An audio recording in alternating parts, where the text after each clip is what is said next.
الحمدللہ رب العالمین والعاقبۃ للمتقین والصلاة والسلام علیک یا سید الانبیاء والمرسلین اما بعد فاعوذ باللہ من الشیطان الرجیم بسم اللہ الرحمن الرحیم۔ لاکھوں کروڑوں درود و سلام ہمارے پیارے آقا حضرت محمد مصطفیٰ صلی اللہ تعالی علیہ وآلہ وسلم کی ذات اقدس پر کہ جن کے صدقے میں اللہ عز و جل نے ہمیں یہ دونوں جہان عطا فرمائے۔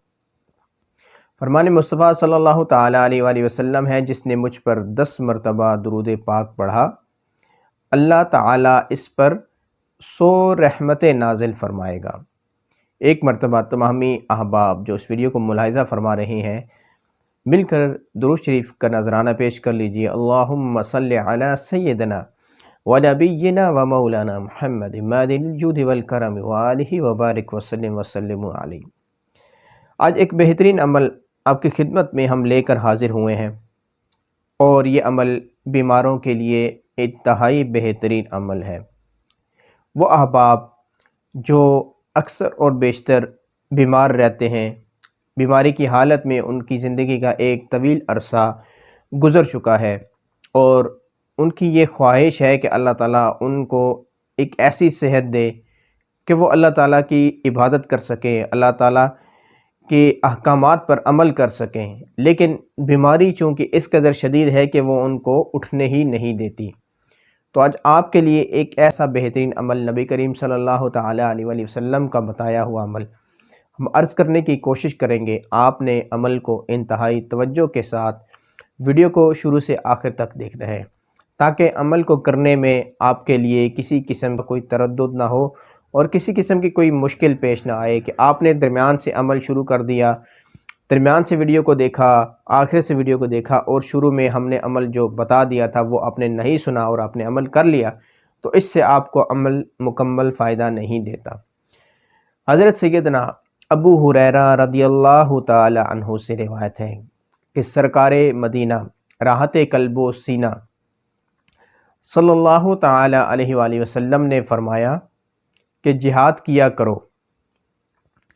خود کفیل ہو جاؤ گے۔ اور پھر فرمایا کہ روزے رکھا کرو، آپ تندرست ہو جاؤ گے۔ اور پھر فرمایا کہ سفر کیا کرو، غنی یعنی کہ مالدار ہو جاؤ گے۔ یہ ایک بہترین عمل، بہت سارے لوگوں کے لیے یہ عمل بہت ہی بہترین ہے کہ اگر وہ روزہ رکھتے ہیں تو اس سے ان کو کیا فوائد حاصل ہوتے ہیں۔ ذہنی طور پر بھی انسان ایک سکون محسوس کرتا ہے، اور جسمانی طور پر چونکہ یہ عمل ہمارا بیماریوں کے حوالے سے ہے، بخار کے حوالے سے ہے، دردوں کے حوالے سے ہے، کسی بھی قسم کی جسمانی تکلیف کے حوالے سے ہے۔ اگر آپ کے ہاں بھی کوئی ایسا شخص ہو کہ جو ایک عرصہ سے بیمار ہو، آپ اس کو جانتے ہوں، یا آپ کی فیملی کے اندر کوئی ایسا شخص ہو جو بیمار ہو، تو یہ عمل آپ ان تک پہنچائیے کہ اللہ تعالیٰ اس عمل کے ذریعے ان کو صحت بھی دے گا، تندرستی بھی دے گا، اور ذہنی اور جسمانی سکون بھی عطا کرے گا۔ روزہ رکھنے کا یہ ایک انتہائی بہترین عمل، چونکہ بعض اعمال تو میں نے قرآن و حدیث کے مطابق جو عرض کیے، جو نماز جس میں ضروری تھی، جس میں وظائف کرنا ضروری تھے، تو لیکن آج کا جو عمل ہے وہ نماز کے ساتھ ساتھ، وظائف کے ساتھ ساتھ روزہ رکھنا ایک بہترین عمل، کہ ہم اگر چاہتے ہیں کہ ہماری روحانیت میں اضافہ ہو، ہم جو وظائف کرتے ہیں، جو بھی عمل کرتے ہیں، وہ ان کے اندر اخلاص آئے، ان کے اندر ایک اثر پیدا ہو، تو ہمیں اپنے اعمال کے ساتھ ساتھ روزہ بھی رکھنا ہوگا، کہ روزے کی برکت سے ہمارے اعمال بھی درست ہو جائیں گے، اور ہمارے اندر جو کمی بیشی ہے،